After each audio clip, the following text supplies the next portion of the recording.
Bonjour à tous et bienvenue sur mes coups de cœur littéraires. Si vous êtes nouveau, sachez que cette émission parle, enfin c'est moi qui parle en fait compte, c'est pas l'émission, de mes lectures. En général, j'essaye de présenter celles qui me plaisent vraiment. J'arrive aussi à parler de celles qui m'ont pas forcément emballé mais qui ont un intérêt.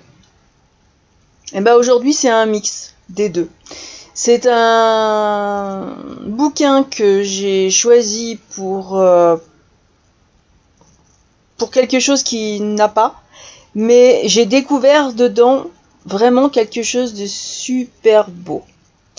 Et donc je vais vous faire découvrir un crime couleur rubis en Birmanie.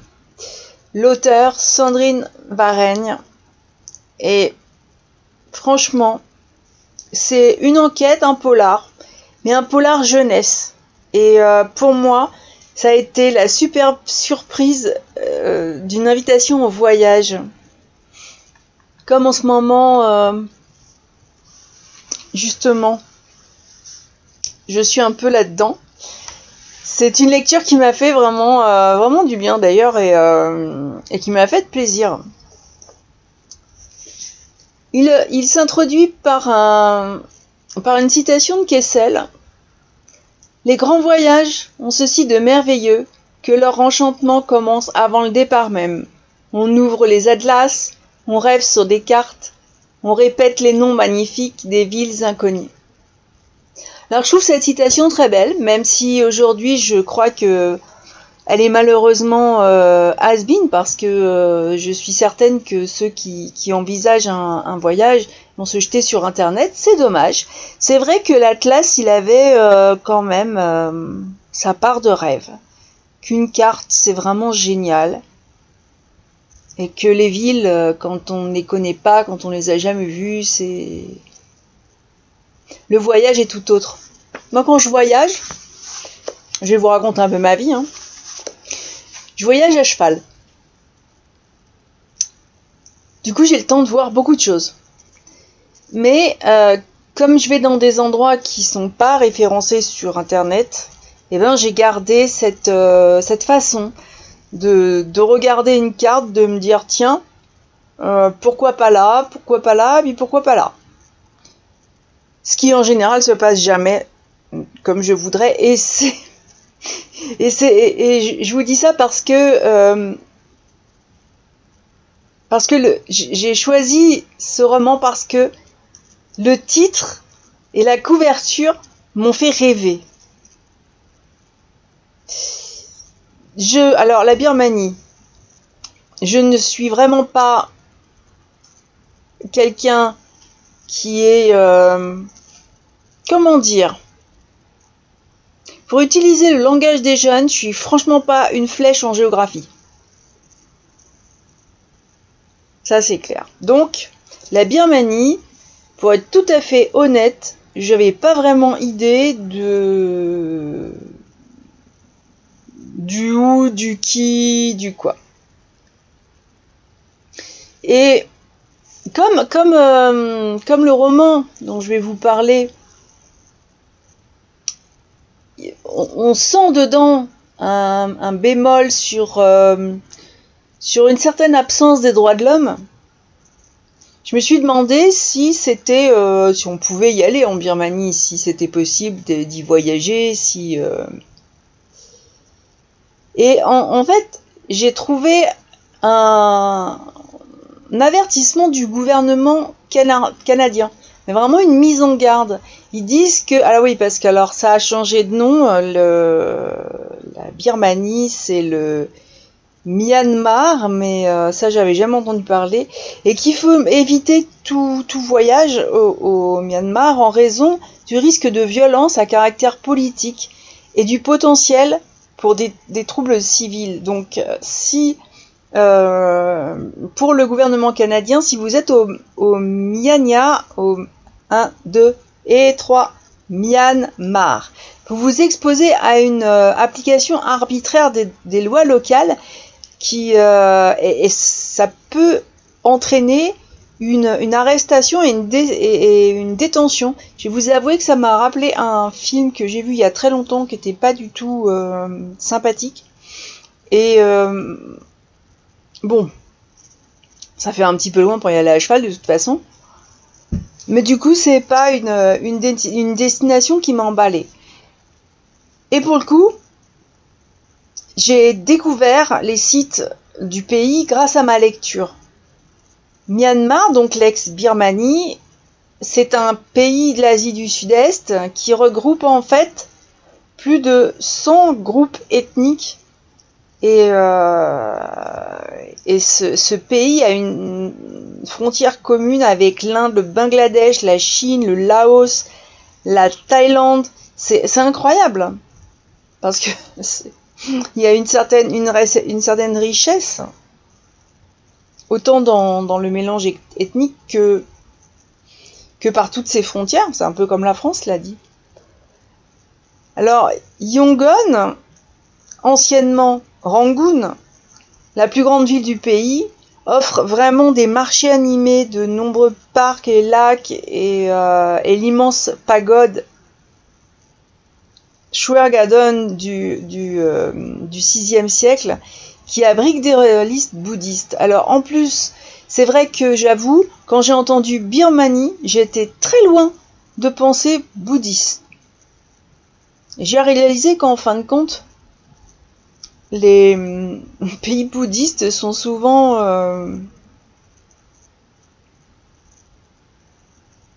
je pense au Tibet. C'est vrai que c'est souvent des pays qui sont envahis. Pourquoi ? En tout cas, là, c'est un pays qui est loin de la démocratie et en fin de compte, le fond de l'histoire, ce sont 3 étudiants qui vont nous guider pour ce beau voyage, parce que eux décident de partir en Birmanie. Je voulais lire le 4e de couverture parce que effectivement j'ai été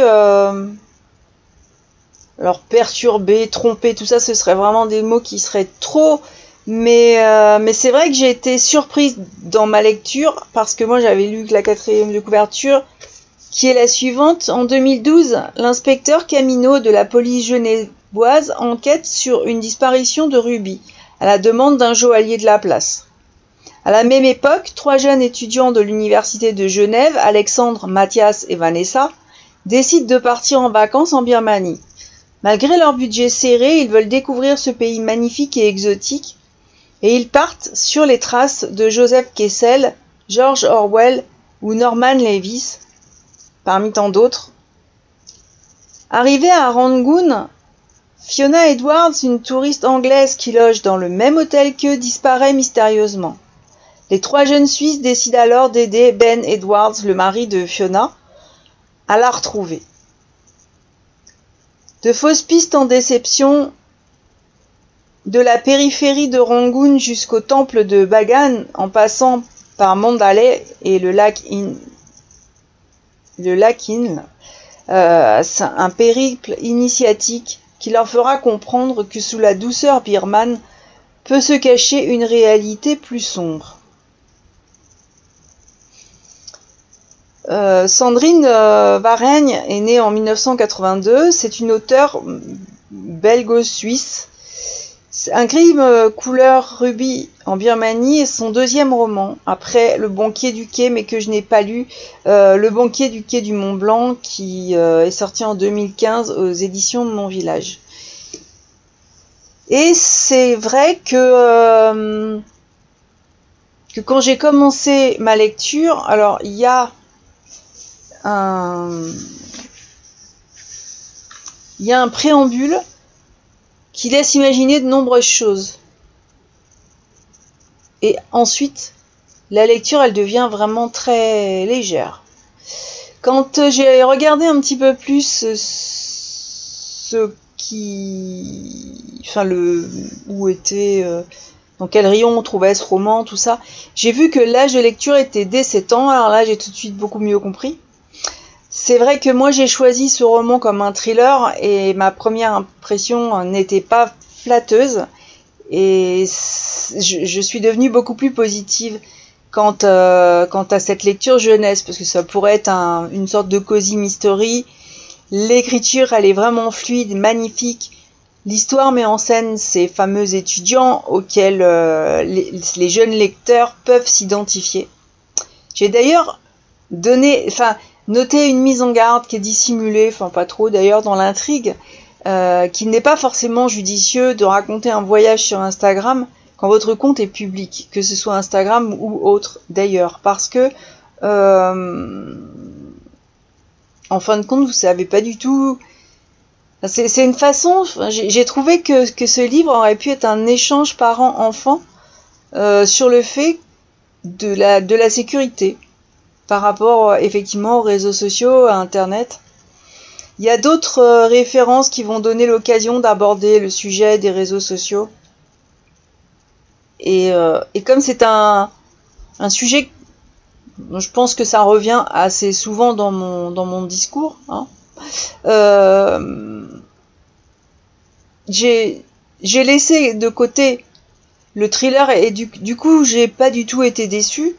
Je suis re-rentrée dans une lecture plus souple, vraiment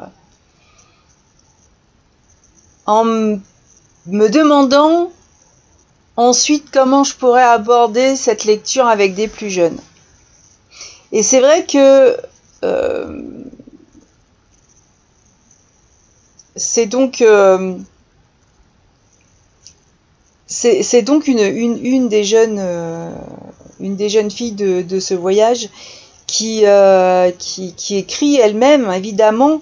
Elle regrettait d'avoir expliqué tous ses projets de voyage sur Instagram. Elle ne s'était pas rendue compte que n'importe qui pouvait avoir une foule d'informations sur elle, et elle regrettait maintenant sa naïveté. Elle serait plus prudente à l'avenir, c'était certain. Oui, parce que comme je vais pas vous raconter l'histoire, je vous parle de ma lecture. Et c'est vrai que cette phrase, elle prend vraiment tout son sens dans notre vie de tous les jours. Dans ce roman, le préambule est intriguant. Et franchement, moi je m'attendais... J'y suis revenue par curiosité après avoir eu connaissance du fin mot de l'histoire.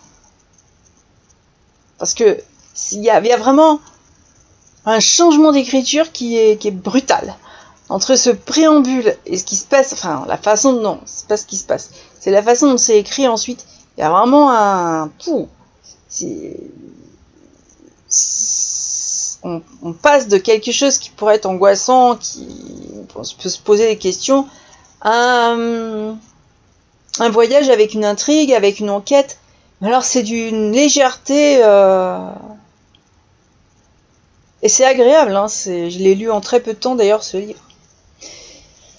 Le voyage il est grandiose, mais il y a quelques paragraphes qui sont plus sombres et qui vont se glisser discrètement entre deux visites. On pourrait presque lire ce roman un peu comme un jeu de pistes, avec des références littéraires pour indice. Et d'ailleurs, pas mal de références littéraires, je l'ai dit en vous lisant la 4e de couverture. C'est vrai que qu'il a aussi cet intérêt-là. Cet intérêt de revenir sur des explorateurs, sur des voyageurs. Et c'est toujours très intéressant, surtout dans une lecture jeunesse. Après, les adultes, eux aussi, peuvent peaufiner leur culture. Ça ne fait jamais de mal à personne. Alors, est-ce que c'est un thriller ? Je crois que je l'ai dit, le résumé de l'éditeur m'a trompé. J'attendais un thriller, moi, dans la pure tradition, qui m'aurait poussé dans une enquête bien sordide, le genre de bouquin qui peut vous tenir, vous savez, éveillé toute la nuit, juste parce que vous avez la trouille qui gagne au fil des pages. Je ne citerai pas un auteur que j'adore et dont j'ai quasiment tous les bouquins, mais c'est ça, quoi. On est dedans et qu'est-ce qui va se passer ? Et vous êtes prêt à regarder sous votre lit. Là, non. Bon, c'est pas ça du tout. Le thriller a des procédés narratifs qui sont souvent les mêmes et qui soient utilisés au cinéma ou dans la littérature avec les fausses pistes, la rétention d'informations. On embrouille bien le lecteur.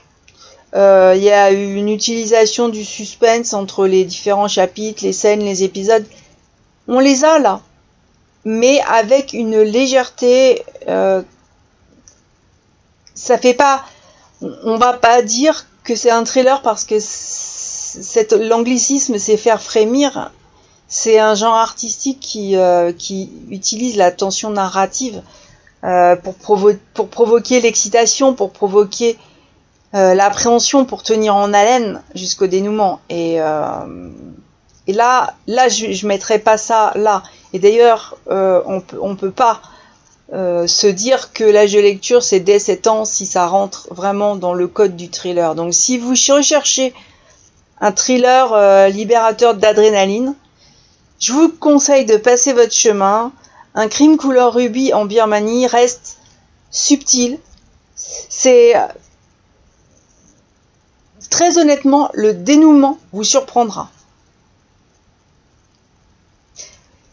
À votre retour de voyage, ou presque, parce que bon, je vais pas vous raconter l'histoire, mais c'est là qu'on l'a, et moi, c'était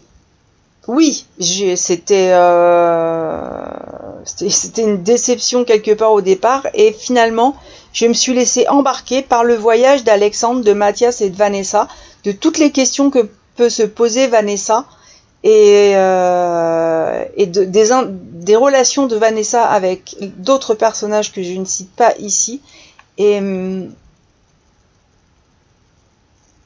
vraiment oui ça pourrait rentrer dans mes coups de cœur. Alors c'est marrant, hein, une déception qui peut finalement rentrer dans un coup de cœur. Et cette déception dont je parle, c'est la plume de l'auteur, c'est la plume de Sandrine Varenne qui m'a bercée dans une aventure que j'imaginais vraiment pas. Et en suivant justement Vanessa, parce que Vanessa est une étudiante qui prépare un mémoire sur ce pays-là, ma culture littéraire s'est étoffée. C'est pour ça que je disais qu'il n'y a pas que c'est pas qu'une lecture jeunesse, il n'y a pas que les jeunes, on peut tous apprendre à n'importe quel âge, et je trouve ça intéressant, et il y a beaucoup d'autres auteurs qui sont cités, comme par exemple Fiona, qui avait d'ailleurs cité Orwell, qui très en avance sur son temps avait écrit: nous pourrions bien nous apercevoir un jour que les aliments en conserve sont des armes bien plus meurtrières que les mitraillettes, que les mitrailleuses. C'est pareil, c'est quelque chose, c'est une phrase que j'ai retenue parce que c'est tellement vrai. Et mais par contre, je ne savais pas qu'Orwell avait abordé ce genre de sujet. Du coup, ça va me diriger vers d'autres lectures, et très certainement revenir sur Orwell et pas forcément sur ce qu'il a écrit qui est le plus connu.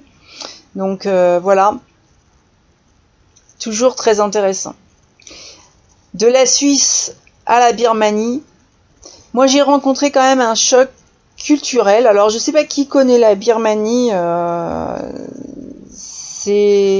étant donné que ma culture géographique est à ce point au ras des pâquerettes, je vais pas trop m'engager là-dedans, mais n'empêche qu'il y a des sites que mon imaginaire a construits au fil des pages, et je suis allée, alors c'est ce que je disais au départ, on va voir un atlas. Bon ben moi je suis allée découvrir des photos sur le web, parce que ce roman ne m'a vraiment pas laissée indifférente. La plume m'a séduite, et en conclusion, c'est une très belle surprise, et j'ai beaucoup apprécié mon voyage. Les photos que j'ai trouvées, vous les retrouverez sur mon blog, qui a changé de titre. D'ailleurs, je sais pas si je l'avais dit. On est passé des craintes du barn à licorne et journaliste et journaling, mais pas que. Parce que plus ça va, moins je fais dans le sérieux. Enfin si, c'est sérieux, mais disons avec de l'humour et j'avais envie d'en changer le titre. Et je tiens vraiment à remercier sincèrement Sandrine Varègne pour sa confiance et l'envoi de ce livre en service presse, puisque c'était un service presse. Elle a pris un risque hein, quelque part, parce que c'est vrai que qu'il est bien précisé que je suis une grande fan de thrillers dans le genre bien trash et bon, moi, ça fait longtemps que ça m'impressionne. Enfin, oui, non, ça m'impressionne pas vraiment. Mais je trouve ça intéressant, le thriller, parce que quand quelqu'un... on a parfois envie de se débarrasser de certaines personnes, hein, c'est humain. Comme nous avons des limites... il y en a qui passent à l'acte, moi j'en fais pas partie. Mais par contre, j'aime bien prendre un thriller, parce que je remplace tous les personnages qui passent à la casserole par tous ceux dont j'ai envie de me débarrasser. Et c'est thérapeutique. Bon, là, c'est pas été le cas. Ça a été plus le voyage. Je vous ai pas dit, il fait 208 pages. Il se lit vraiment vite et bien. Il est sorti en mars 2023 aux éditions Spinel.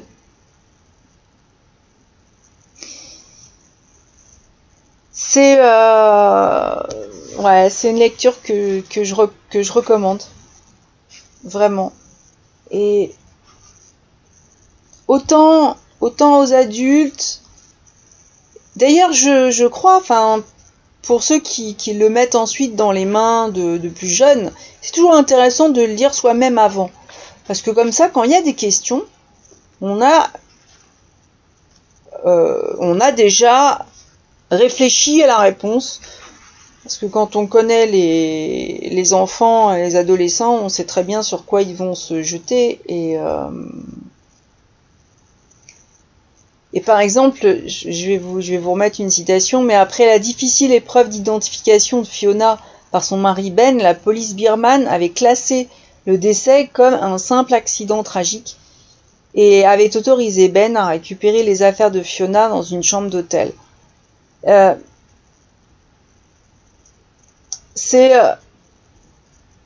On a l'impression que dans ce pays, les gens peuvent mourir à l'appel sans que ou disparaître ou oh non, je vous ai pas donné d'indice là. Ne croyez pas ça. Je choisis bien ce que je dis et je choisis bien ce que je ne dis pas. C'est pas parce que je rigole, que je feuillette et que je vous lis des passages, que c'est pour ça que vous connaissez l'histoire. Non, vous allez être bien surpris. Il y a un retournement de situation qui est quand même phénoménal et vous resterez sur le cul comme moi. Ça, j'en suis convaincue. Et c'est vraiment... c'est un livre que j'offrirai, d'ailleurs. C'est... tout simplement parce que il peut plaire à un très large lectorat. C'est mon avis, en tout cas. La semaine prochaine, on va changer un peu. Parce que c'est assez rare que j'abandonne la lecture d'un roman. C'est pas du tout dans mes... En général, j'insiste. Hein, je n'ai abandonné qu'un livre... Oui. Qui était parce que c'est un livre de Jonathan Little. Je suis pas la seule à l'avoir abandonné pour des raisons de... c'est trop horrible à lire, quoi. Enfin, il y a des limites dans la description, je crois. Et je l'avais abandonné pour ça, ce qui est dommage, parce qu'il avait certainement un intérêt historique certain. Depuis, non, en fait, je poursuis, je me dis toujours qu'un roman va devenir intéressant. que bon. Alors là, c'est vrai que je vous parlerai c'est le troisième volet d'une trilogie. Alors j'avais été super emballée par le premier. Le deuxième m'avait déjà ralenti, mais je l'avais mis sur une question d'humeur personnelle. Et là, non, sur le troisième, arrivé à 50 et quelques %, j'en peux plus.